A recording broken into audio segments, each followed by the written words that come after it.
तो गाइस मेरे पास पड़े थे काफ़ी सारे न्यूज़पेपर, तो मैंने सोचा इसका क्या बना सकता हूँ। तो काफ़ी देर सोचने के बाद मैंने सोचा इसका क्यों ना एक हॉट एयर बलून बनाकर आपके साथ में शेयर कर दूँ। तो आइए हॉट एयर बलून बनाते हैं।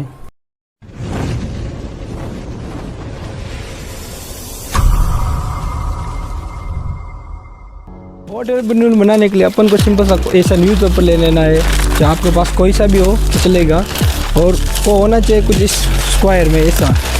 तो सिंपल से पहले इसको ऐसा फोल्ड कर लेना है, फिर बाद में इसको वापस सही कर लेना है।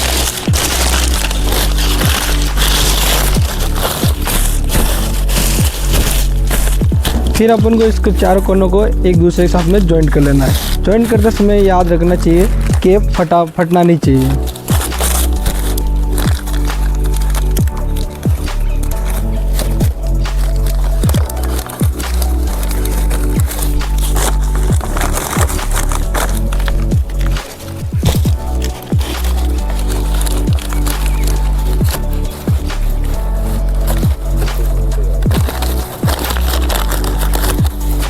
तो सिंपल से अपन को इसे अच्छे से जोड़ लेना है और इसमें थोड़ा सा सही कर लेना पहले।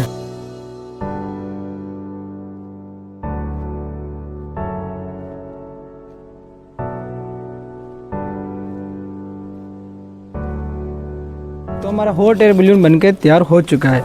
तो मैं आपको बता देता हूँ इसके उड़ने के लिए अपन को चारों कोनों पे एक साथ आग लगानी होगी, और आग इसको उड़ाने के लिए एक ऐसी जगह चाहिए जहाँ पर हवा ना आए, बिल्कुल ही कम हवा आए।